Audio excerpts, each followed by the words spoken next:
The TVWAN News is proudly brought to you by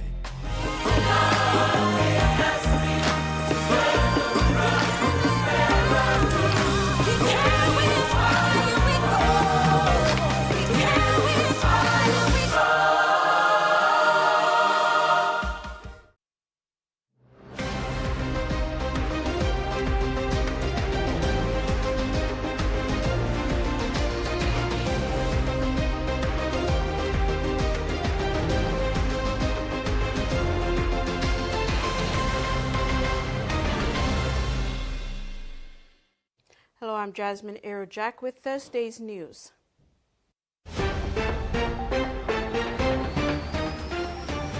In this edition, first batch police recruits begin training. Ahi Investment Limited, a homegrown success story, and Olam willing to back Kingpy NRL franchise. Just like their fathers before them, the people of Wampa LLG Hoon Gulf District travel to and from town in dugout canoes.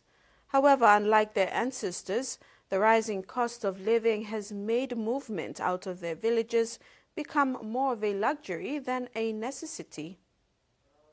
Used, an image of a long stretch of road immediately comes to mind, but not for the people of rural Hoon Gulf District in Morobe Province.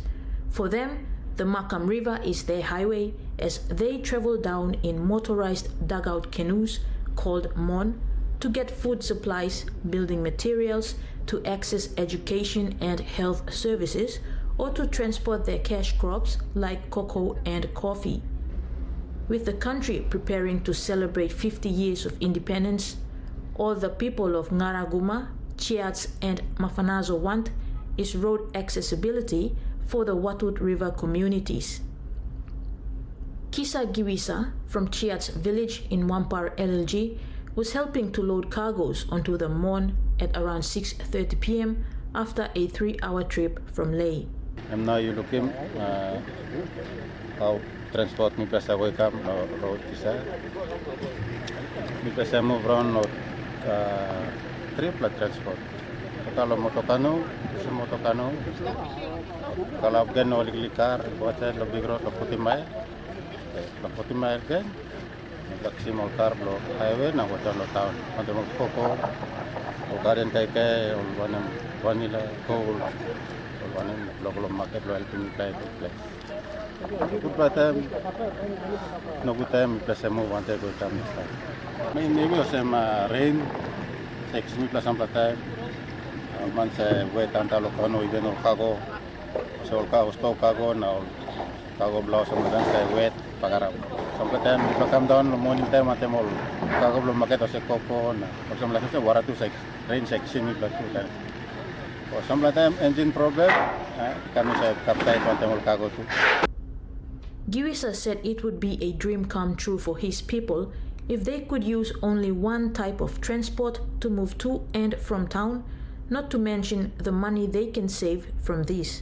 Thank you once again. So, Mitlau people, lo Watut River communities, Mitlau big la cry. Suppose MPs belum Mitlau Jason Peter, and can looking worry Berpen belum Mitlau, and can bring him road services, road bridge, come through lo Watut communities or Mitlau can move this, come down, sim service, mana something Mitlau. Like him lem lo town na bring back to place na so mi play a big hat na mi play game number le you MPs Jason Peter so we got that story of me that you can put him road na bridge lo how sim this a pain we all tumbo na pili mi kam na na pili sa so transport side lo come down lo town na come Kamela Guare, TVWAN News, Leh. Court circuits supported by the Australia-Papua New Guinea Law and Justice Partnership are helping deliver timely and fair justice to communities that might otherwise experience long delays. Between 20 July and the 1st of August, a team of law and justice officials from Leh successfully completed a court circuit to Salamaua in Morobe Province, following a previous visit in March this year. The circuit brought court services directly to the people, resolving long-standing disputes, enforcing village court decisions, and helping restore peace and order in rural communities. 19 cases were heard, including 13 related to land disputes, domestic violence, and enforcement of village court orders, and 6 involving sorcery accusation-related violence.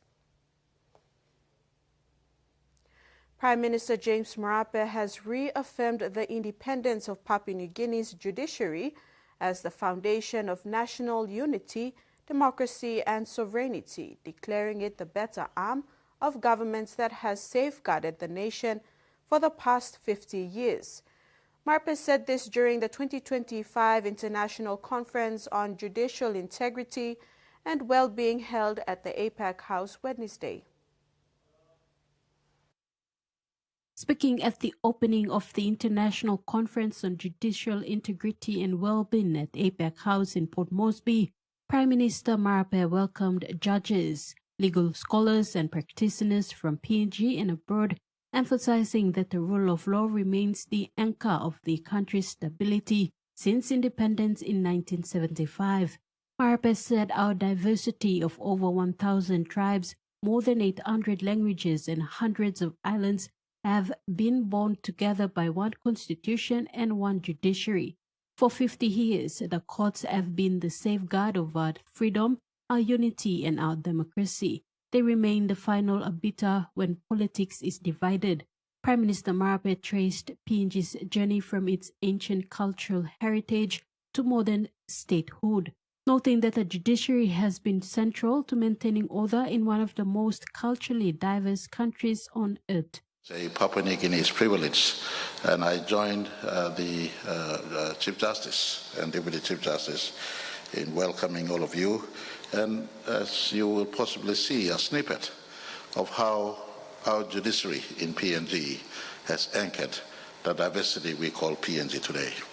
In case you have not learned yet, Papua New Guinea is the most diverse nation on earth in as far as linguistic diversity is concerned, and in those linguistic diversity, the culture that goes with them also differs from one mountain to another mountain, one valley to another valley, one island to another island. Chief Justice Segip Salika said the narrow declaration adopted on 25th July 2024 lays the foundation for judges to reflect on their professional and personal lives with the notion of wellness, mindfulness, and healthiness, blended with spirituality and living fully. Therefore, he urged the legal practitioners, especially the judges, to look after their health because judicial wealth matters.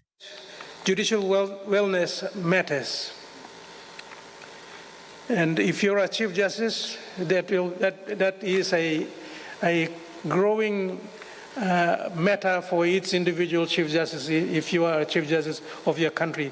For me, it is a daily matter of conscience that are all my judges okay? Are they performing? Are they able to be, is their health okay? Marape urged the participants to share resources, expertise, and judicial functions to ensure they learn from each other to strengthen the well-being of the judiciary. Sincere, learn as much as you can because this will be your journey from here henceforth. Tracy Pa, TVWAN News. The Prime Minister outlined several reforms aimed at strengthening the judiciary, including raising the retirement age of judges to 72, with plans to extend to 75, establishing a new Court of Appeal, increasing judicial appointments to more than 200 nationwide, ensuring judicial administration is financially and operationally independent of the executive, and investing over 700 million kina in the new National Courthouse in Waigani, which will incorporate technology and accommodate the new appellate structure. He said the new National Courthouse in Waigani, to be officially opened on September the 12th, will not simply be a physical structure. It is designed as a technology-driven hub that will link all court centers across the country through ICT, with integrated connections to magisterial services and police reporting systems. It symbolizes Papua New Guinea's commitment to an independent, modern and functional judiciary. Doing our absolute best within our country to make sure our judges are okay. We've amended laws where the retrenchments are retirement rather. As they retire into retirement that the nation still have respect for them. We're making sure that the judges' age of work has now increased to 75, 72, if not 75. And we're now working to insert an appeals court in between our National Court and Supreme Court. We have lifted for the first time constitutional constraint of recruitment of judges. Now we've uplifted to possible more than 200 judges in our country. This is a work we're doing to making sure our judiciary is protected, secured, functioning. Court circuit supported by the Australia-Papua New Guinea Law and Justice Partnership are helping deliver timely and fair justice to communities that might otherwise experience long delays. Between the 20th of July and August the 1st, a team of law and justice officials from Lae successfully completed a court circuit to Salamaua in Morobe Province following a previous visit in March this year. The circuit brought court services directly to the people, resolving long-standing disputes, enforcing village court decisions, and helping restore peace and order in rural communities. 19 cases were heard, including 13 related to land disputes, domestic violence and enforcement of village court orders, and 6 involving sorcery accusation-related violence. This is TVWAN News. 2 days to Gospel Festival and police officers complete training. We'll have those short stories after the break.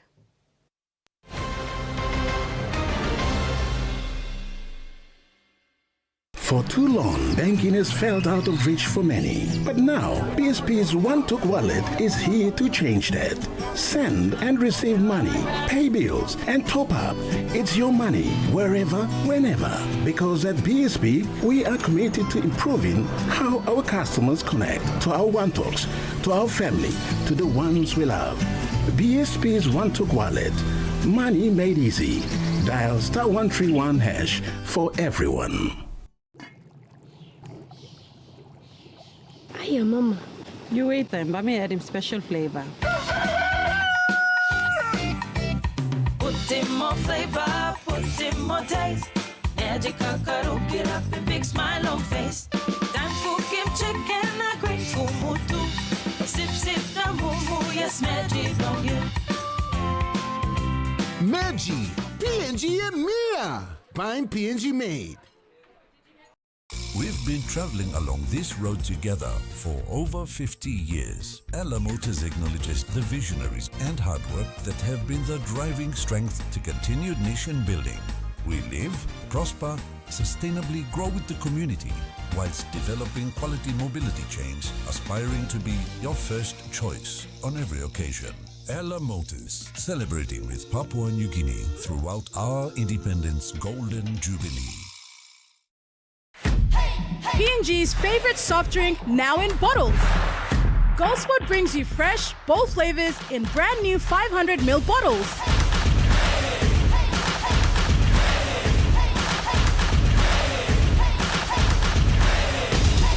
Taste the rainbow. More freshness, more flavor, more fun. Lime, orange, raspberry, and pineapple. Proudly made in P&G. Proudly Goldspot. For Simon, life is simple. Dreams seem distant, yet hope remains.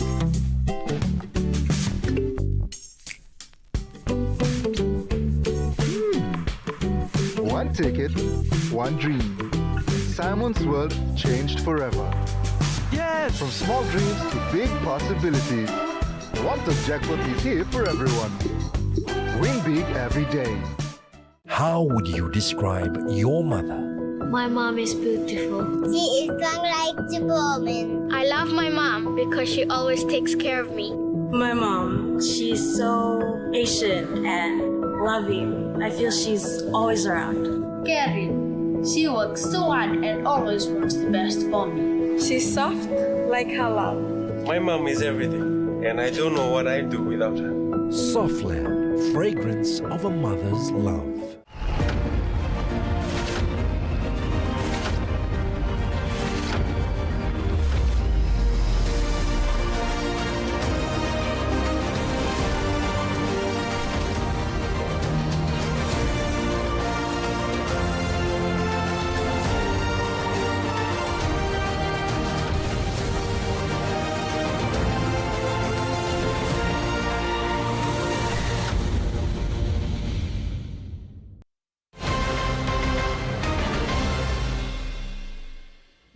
Welcome back. 2 more days left till the country hosts its first ever gospel festival, the Jubilee Reset Gospel Festival. Rehearsals are going through the day and into the night at the Sir John Guy Stadium for the 60-plus gospel bands, choirs, solo artists, creative dancers, and more.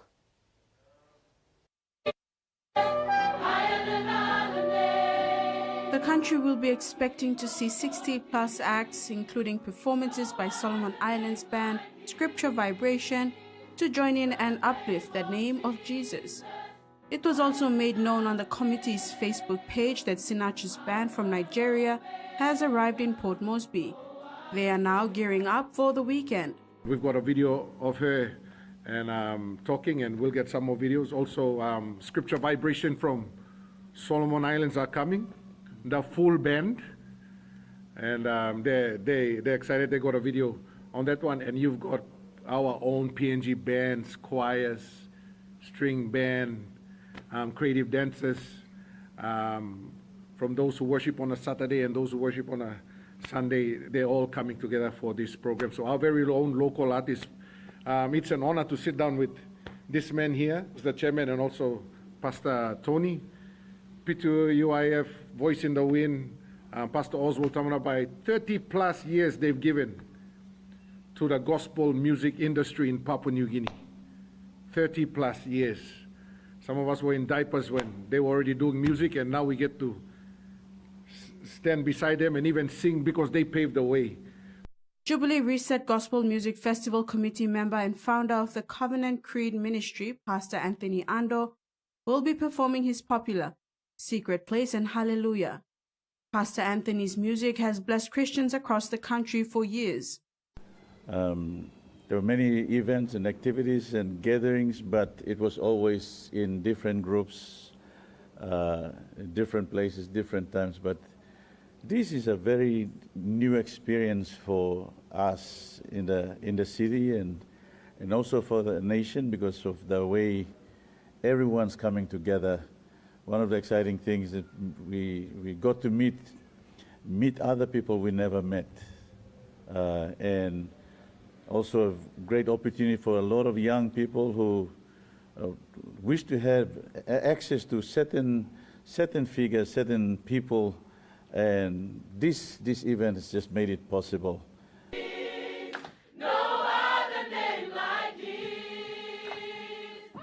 Rehearsals continue at the Sir John Guy Stadium for gospel bands, choirs, solo artists, creative dancing, and more. More than 15 frontline police officers from the NCD Command received certificates Wednesday, August the 20th, after completing a 3-day training on conflict resolution. The conflict resolution training was organized by the Police Human Resource Directorate under the Division of Human Resource Development, led by Superintendent Jackson Ambo, and saw more than 15 frontline police officers leave satisfied with the skills they gained on conflict resolution. International Business and Technical College facilitated the training. Superintendent Ambo, while congratulating the police officers, also thanked the management of the International Business and Technical College for imparting the skills to the police officers. He said with the increasing crime rate and other civil issues, frontline police officers must be well equipped to address these issues. Superintendent Ambo also thanked the officers for participating in the course and encourage them to put what they gained into practice. According to a participant, the 3-day training has equipped them with informative skills on how to deal with and resolve conflicts in their line of duty. Tracy Pa, TVWAN News.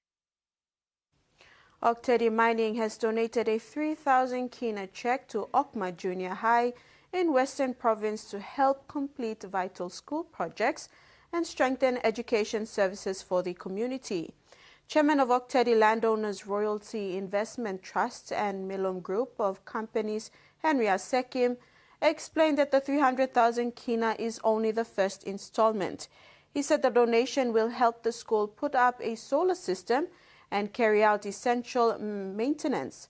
Asekim added that by December this year, an additional 200,000 kina will be provided, bringing the total community project support to 500,000 kina.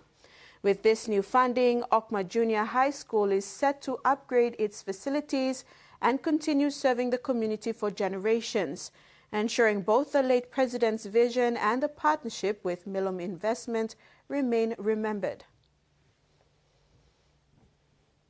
The Simbu provincial government has officially opened 3 projects in the Kundiawa Gambog district, funded under the Provincial Services Improvement Program funds.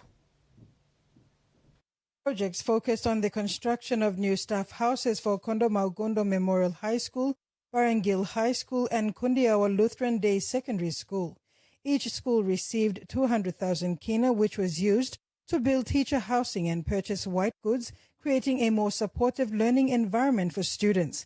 Governor Noah Cool stressed that the initiative reflects his government's commitment to education, which he described as the cornerstone of human resource development. Now you look him. 2 class from Dambrolo primary school here. Bible put him go high school. Never put him go secondary school. Classroom blew by shot. House is blew by shot. Principals from the 3 schools presented their reports during the ceremony. Barangil High School Principal Merlin Drecore explained that her school had built a new staff house. Kondo Maugondo Memorial High School Principal Betty Komdi highlighted the construction of a fully furnished staff house, while Kundiawa Lutheran Day Secondary School Principal Jonathan Bukio reported that his school successfully built 2 teacher houses. Simbu Provincial Administrator John Punde said education is the most valuable resource the province can rely on. The Simbu Provincial Government believes that better housing will allow teachers to settle in comfortably and provide quality education, setting the foundation for students to achieve success in the future. Carol Kidu Jr., TVWAN News. We apologize, we are unable to bring you the financial report as it was not provided to us. TVWAN News continues after the break. Stay with us.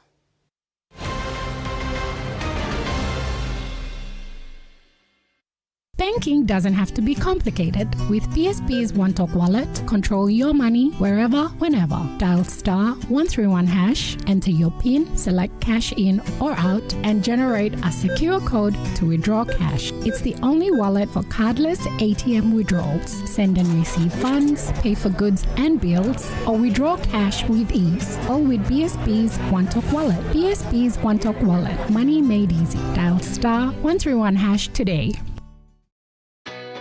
A true champion is measured by their courage, their determination, and their passion to never give up and to always keep trying.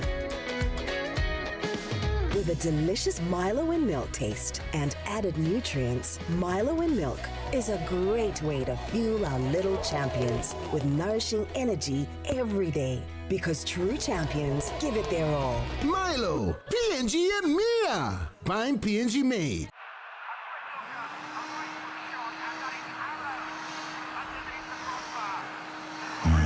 Rohan, really messing with your game. Time to sweep him out of the room.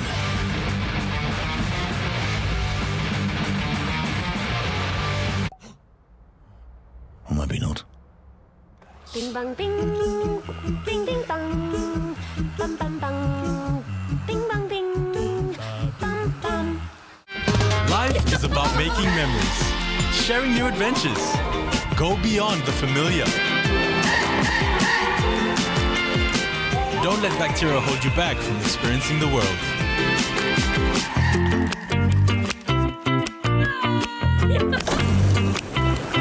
Protex uses natural antibacterial protection with flaxseed oil and eliminates 99.9% of bacteria. Free yourself. Go beyond with Protex. Enjoying life when we work together, making happy memories that last forever. Hot in talk, young or old, a scale-raised family meal at home. We'll bring out the smiles cause it's our favorite for minds. Tennessee Cola, scale rise, don't scale price. Tennessee Cola, scale rise, don't scale price. Amber, you like it? The PNG LNG project has now generated more than 30 billion kina for Papua New Guinea since production commenced. Nearly half of this amount has been paid as tax. Equity distributions are paid to KPHL and MRDC based on the interest they hold. Tax is paid to the IRC, while development levies and royalties are paid to DPE. For more information on direct and indirect benefits, visit PNG EITI's website.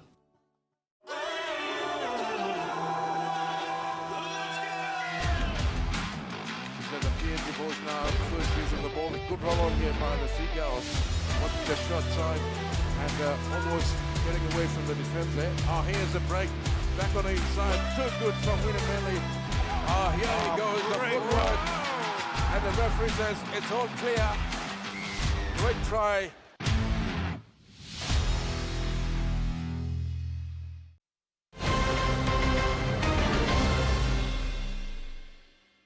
Thanks for staying with us. Turning abroad, Australia has pressed Nauru for more detail about a claimed $1 billion investment agreement that it has signed with a mysterious Chinese company. As federal government officials scramble to ensure the Pacific nation is not breaching a landmark treaty it signed with Australia just 9 months ago. Last week, Nauru's government announced that its foreign minister, Lionel Angimea, had signed a Phase 1 investment project proposal valued at approximately $1 billion Australian dollars with a Chinese company called the China Rural Revitalization and Development Corporation. But the ABC has not been able to track down any information about the company, and Pacific analysts say that scale of investment doesn't seem plausible for Nauru, which has a population of 12,000. Australia's Pacific Minister Pat Conroy said that Australian officials were checking that Nauru wasn't contemplating any investment which might breach the agreement. Scientists are using cryopreservation to help a Queensland tree which is on the brink of extinction. There are fewer than 400 in the wild, and with increasing threats, the race is on to save it. It was once the stuff of science fiction. Now, cryotechnology is being used to save critically endangered plants. It's kind of like imagining Han Solo from Star Wars coming out of, carbon freezing, but doing it for plants. The Gossia gonoclada is only found in southeast Queensland, with 380 trees believed to be left in the wild. A fungal disease known as myrtle rust is impacting numbers. So too rising temperatures and land clearing. Now scientists at the University of Queensland have turned to cryopreservation. The idea is to safeguard this species by storing the healthy regenerable plant tissues so that one day they can be used to grow new plants in case the species extinct in the wild. They've spent 3 years perfecting the technique, which keeps the tissue in liquid nitrogen at negative 196 degrees. The challenging part for cryopreservation is that you have to develop a protocol for different things every time differently. The tree is named after former Queensland Premier Wayne Goss and is found mostly here in Logan. The local council has also jumped on board to do what it can to save the species. And that's including monitoring the health, the status against threats like myrtle rust, doing habitat mapping. Researchers have successfully grown new trees out of regenerated frozen tissue. Jingyin's been successful in achieving 100% regeneration rate for cryopreservation of Gossia fragrantissima, which is a related species to Gossia gonoclada, and that's quite unheard of. Giving the tree a future. India and China are slowly rebuilding ties, with US President Donald Trump's tariff policies playing a role in bringing the nuclear-armed rivals closer on some issues, experts say. Direct flights between the neighboring nations are set to resume for the first time in 5 years, while Indian Prime Minister Narendra Modi is to meet Chinese President Xi Jinping later this month on Chinese soil for the first time since 2018. The announcements were made after Chinese Foreign Minister Wang Yi met with Mr. Modi and senior Indian defense officials this week in New Delhi. Ties between the world's most populous countries plummeted in 2020 after a deadly border clash killed at least 20 Indian troops and an unknown number of Chinese soldiers in Ladakh, a disputed border area between the two countries in the Himalayas. The lead scientist on a key study into how air pollution is impacting Marujuga rock art has accused a government department of putting a rosy spin on the findings. Documents obtained under Freedom of Information laws raise new questions about government interference, but the Western Australia Premier has rejected concerns. This rock art is among the oldest in the world. Scientists have been trying to understand if it's being damaged by emissions from nearby industry, including Woodside's Northwest Shelf gas plant. We wanted to find out for ourselves the impact, the long-term impact, if there was any. A series of reports were released in May before the federal government gave the Northwest Shelf extension provisional approval. But documents released under Freedom of Information laws have raised questions about one of them. One concern was the green dotted line on this chart in a detailed report, which showed 5 monitoring sites were experiencing pollutant levels above the interim guideline. It was removed from a summary report, which showed only 2 sites exceeding the threshold. I do regard it as concerning, the indication we have of apparent government pressure on the scientists to change the message for the purposes of the summary. The summary was meant to be drafted by Curtin scientists, but was instead written by the state government. The department did get us to review it once or twice, lead scientist Ben Mullins wrote in an email. However, they did put a very rosy spin on the results, and I think hoped everyone would only read the summary and not the full report. In a statement, he said after initially advocating for the line to remain, scientists acknowledged the position taken by the government and traditional owners to remove it. It's very clear that the government fiddled with the science to try and make this look rosier for the gas companies than it really was. This report was led by scientists. It was peer reviewed by the scientific community. There was no attempt to put spin or in any way to interfere with that process. The Premier's keen for the Northwest Shelf extension to be locked in, but that's currently in the hands of the federal government. It's also subject to 2 legal challenges against both state and federal approvals, currently making their way through the courts. One, brought by traditional owner Raylene Cooper, is due to be heard in Sydney on Wednesday. Children with mild developmental delay and autism will soon be diverted from the National Disability Insurance Scheme into a new program. The $2 billion Thriving Kids program announced today by NDIS Minister Mark Butler is part of the government's attempts to rein in the ballooning costs of the scheme. After a wait of almost 2 years, today some clarity on disability support for children. Children with mild to moderate developmental delay or autism need a robust system of supports to help them thrive. A program for thriving kids. And that's the program that I intend to deliver. $2 billion will be put towards its Thriving Kids program, a system to provide support to children outside the NDIS. I think most Australians would be alarmed to know that now 1 out of every 10 6-year-olds are on the NDIS. Before they had access to the right support, Angelique May Bennett and her eldest child often had to deal with exclusion from school. My daughter packed her bag for a month wondering why she wasn't being sent to school.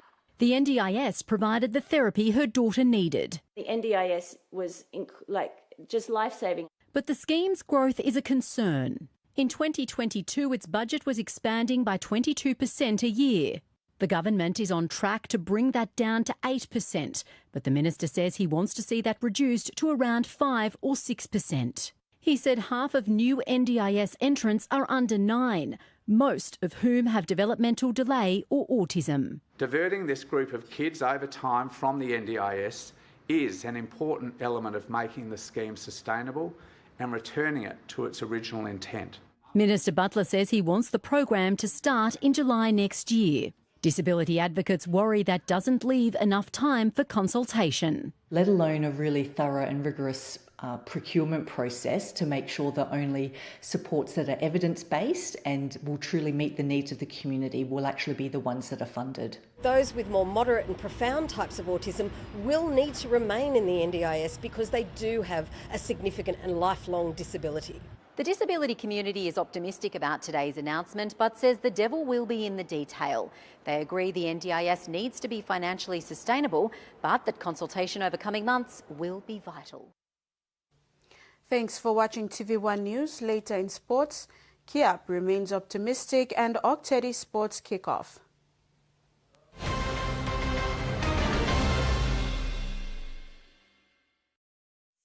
Start your day by doing the 1, 2, 3 with Colgate. Wake up. Brush your teeth. And smile.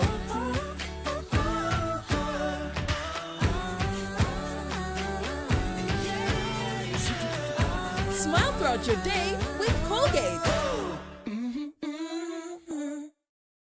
Long year 2024, 7 pla baby I born one time HIV. HIV ikan go long baby long tripla rot. Time bel mama ikat HIV, long time long karing baby, na time baby isusu. Tasol yumi can help him bel mama, long look out him baby inside long bell. Go quick time long bel mama clinic, na kisim antenatal check. Time yumi pan him sick HIV ariap, o time bel mama I positive penis, early treatment I can save him baby. Give him baby healthy start long life. Stop him spread long sick HIV eagle long baby. This lutok sawe ikam long National AIDS Council Secretariat.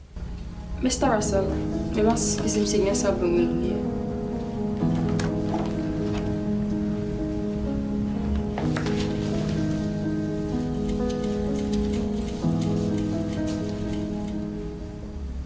You survey yourself, you can put in one per complaint. Jag bara give him big heavy. Online med doktor. Na, also one suppose me on data sorry kisimegi. You think him go through of Sam, you like putting this plus sexual harassment report long Mr. Russell. Who said you making this black complaint?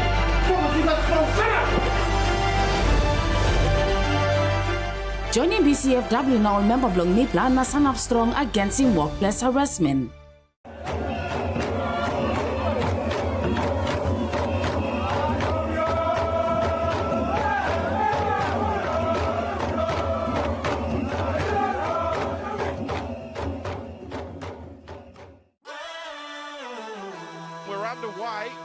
Dolphins will start with it first. Dance here today, chances they go wide. It's with the halfback, breaks a tackle, reaches out. The Dolphins strike first. Oh, here's a break. Back on the inside. Too good from Winner Manley. Oh, here he goes, the footwork. And the referee says it's all clear. Great try. Smith is walking again. Douglas was wrapping there. Fiene, this time he scored. Over the top, he's Johnston, runs to the line, to a hole, tipped on by Fiene, on to Corey Allen, and the Dragons hook chases. This time, Fiene beats Timacor.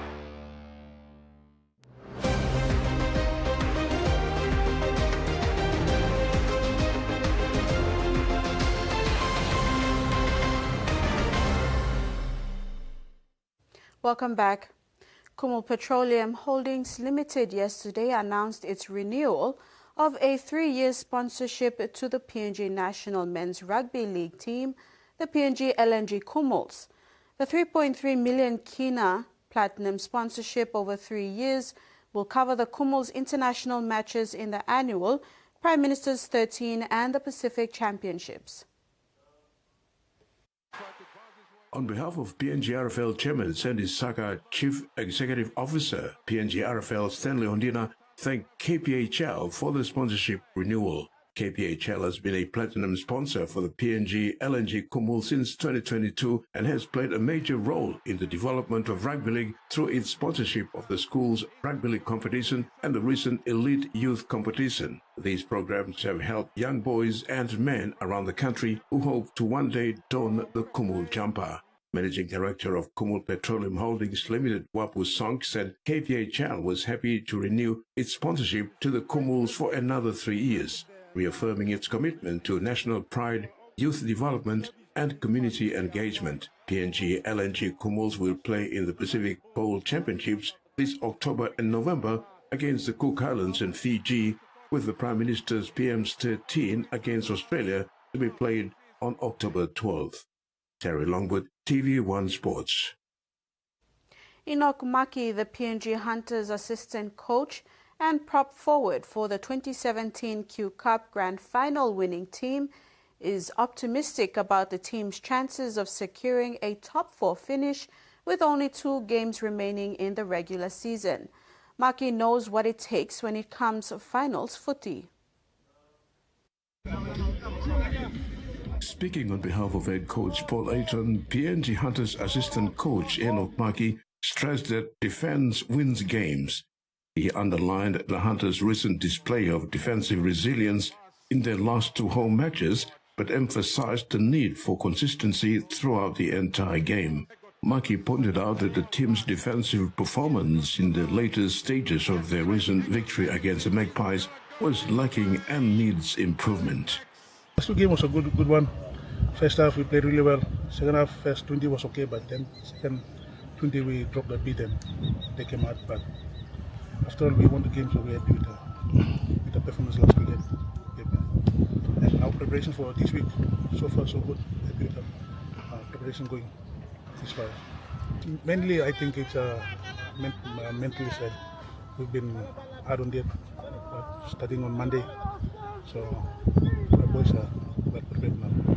As the Hunters gear up for their round 22 clash against Manly Seagulls this Saturday, assistant coach Maki provided an injury update, confirming that Sir Carlo is undergoing a mandatory 11-day concussion protocol and will not play this weekend. On a positive note, Finlay Glare has been cleared to return after being a late withdrawal last week due to illness. Yes, only one injury, Sir Carlo, HA, so he'll be out for this weekend, and Finlay's coming back.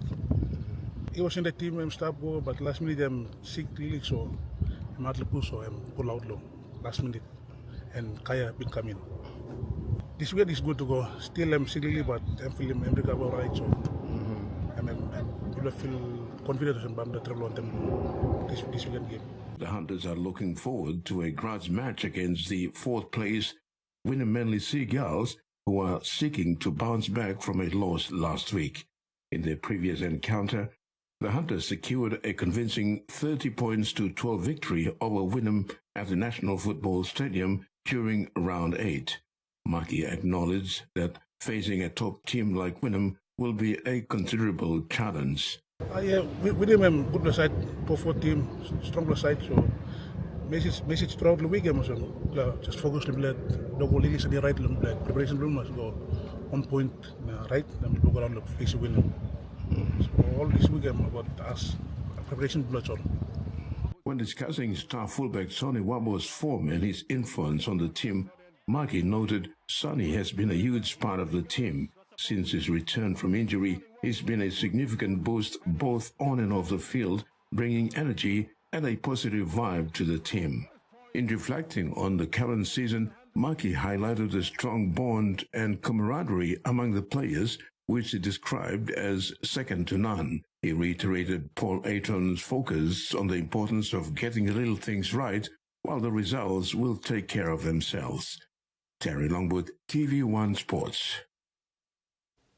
PNG Hunters number 137 Linchil Kiap has made 4 appearances for the Hunters on his debut season.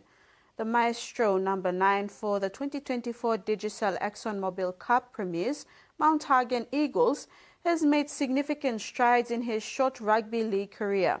His contributions were pivotal in leading the Eagles to a grand final in 2024, marking a remarkable achievement for the franchise after nearly 16 years. Linchil Kiap's standout performance in 2024 didn't go unnoticed, as it earned him a coveted position in the PNG Hunters training squad. Demonstrating exceptional talent and determination, he secured a spot in the final 30-man roster. Despite the intense competition within the Hunters selection process, Kiap remains optimistic about his opportunities, reaffirming, me just give best lo training by me Hunters, like go back in lo Judicial Cup na just maintaining form lo me lo some lo call up again lo Hunters. After a challenging season for the Eagles, which saw them narrowly missed out on the top 6, Kiap maintains a positive outlook, expressing hope and commitment to his dreams despite the setbacks. Kiap reflects on a lucky year free from significant injuries. Yes, me injury free, like lo passing skills lo me na small and me work na me improve los la season come. So yeah, I'm one back credit. Go coaches or trainers help me work on those passes lo me. Looking back on the Eagles season, Kiap acknowledges the challenges of being defending champions, but remains committed to finishing on a high note.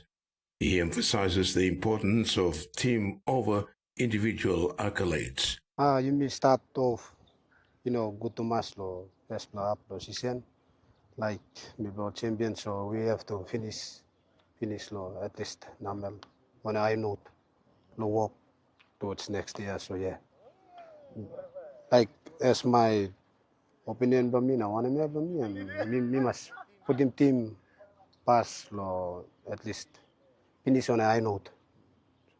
As he reflects on his first year with the PNG Hunters, Kiap considers it invaluable. He's determined to bring the knowledge gained back to the Eagles, showcasing his dedication not only to his personal development, but also to his club's future success. Terry Longwood, TVWAN Sports. In Tabobil, the Octedi Sports Wellness Program is in full swing, with more than 30 corporate teams battling it out in basketball, volleyball and darts. The annual competition is not just about winning, but about keeping employees fit, healthy and productive. Our reporter Carol Kido Jr. has more on the story. The Octedi Sports Wellness Program has kicked off in Tabobil, bringing together over 30 corporate teams in a range of competitions aimed at promoting fitness, teamwork and workplace productivity. Organized by the Infrastructure Support Services or ISS department, the annual program runs for 15 weeks and features basketball, volleyball and darts with matches scheduled from Monday to Friday between 6 p.m. and 8 p.m. ISS Recreational Officer and Sports Coordinator Lucas Camillus highlighted the purpose of the games. This is a competition that we are running and wellness program of Octedi that we are running every annually. That we are running program for Workman Berry that only must come take part in the game. No healthy knowledge, no staff fit, now go work. You need a license department where we are running the game, where every year we are running basketball, volleyball, track competition as well. This is to keep the employees fit, so that they don't work.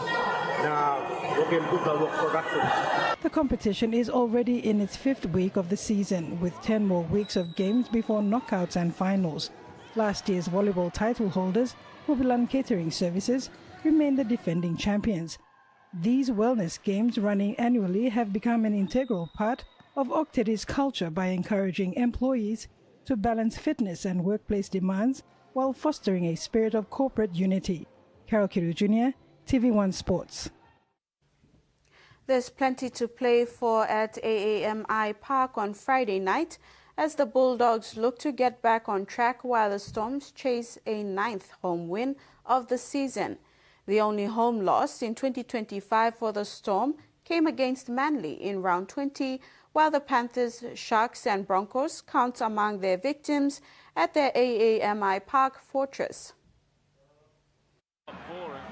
Coming off a loss last week, the Bulldogs sit in 3rd place and need to get their mojo back if they hope to climb back into the top 2 and earn a home final in week 1 of the playoffs. The Storm came up with another great escape to sneak past the Panthers in Golden Point with Harry Grant and Cameron Munster in supreme form. They are building nicely in their quest to avenge last year's grand final defeat. Bulldogs have no changes to the side from last week, but a couple of key men listed in the reserves as they near a return.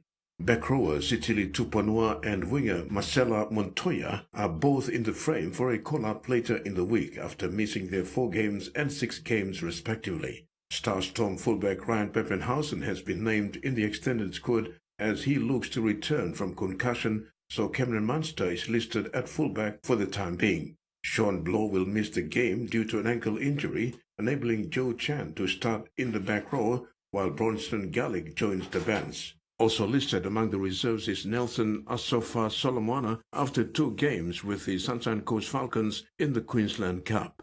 Terry Longwood, TV1 Sports. It's a race that relies on the rays of the sun and the staying power of competitors. The World Solar Challenge this year will see almost 40 sun-powered cars race from the top to the bottom of Australia. The teams have begun arriving in Darwin and are readying for the starter's gun on Sunday. The world's budding solar scientists are gearing up to race all the way from Darwin to Adelaide in these sun-powered vehicles. Before, we're just a team by ourselves from the north of the Netherlands, and now we're surrounded by so many other teams, people who have suffered kind of the same way we've suffered, the long hours, the long days. This year's World Solar Challenge has attracted 37 teams from Australia and all the way from South Korea to Estonia and the United States. While many teams come from universities, others, like this South Australian team, include high schoolers alongside full-time engineers. The challenge is to build something at a price that's affordable as well, but using, I guess, techniques and helping the young people to learn. The teams will need speed to take home the trophy, along with a finely tuned mix of maths and science, and some skilled driving. They give me all the information, all the different speeds I need to drive, and I just execute the tasks that are given to me. Careful attention and a dose of road safety is also required. We're sharing the roads not only with the world's best, we're also sharing the roads with working road trains up to 63 metres long, navigating cattle grids, roadkill. And while glory is the goal, competitors say sharing the road is a special experience of its own. It's really inspiring because, you know, we nerd out for a very specific kind of topic, and now we've got others who can relate. The challenge kicks off on Sunday, and there are high hopes for sunny days ahead. And that ends the sports segment. We'll now have the weather forecast.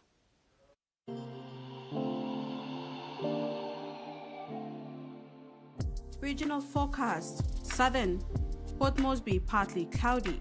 Alotau cloudy periods with rain, showers and possible thunderstorms. Mumase, Lay cloudy periods with showers and possible thunderstorms. Banimo cloudy periods with occasional rain showers and possible thunderstorm. New Guinea Islands, Lorengau cloudy with occasional rain showers and thunderstorm. Kokopo, Rabaul, Kimbe and Buka cloudy periods with rain showers and thunderstorm. Highlands, all centers cloudy periods with rain showers and thunderstorms. Ocean forecast. Coral Sea. Seas rough to patches rough with southeast to easterly winds of 20 to 33 knots with gusts. Solomon Sea. Seas moderate to rough with southeast to easterly winds of 15 to 25 knots. Bismarck Sea. Seas light to moderate to patchy rough over southern sector with southeast to easterly winds of 10 to 20 knots, reaching 25 to 33 knots over southern sector. And Pacific Ocean, seas light to moderate with northeast to easterly wind of 10 to 20 knots. And coastal waters forecast, Waters of southern PNG Indonesian border to Daro to Kiwa Island, Karamayul Island, Port Moresby, Hood Point to Samar Islands. And waters north of Cape Vogel to Huongal to Finchefin. Sea 0.5 to 1.5 meters, rising to 3 meters. And that wraps up the news tonight. Thanks for your company. Good night.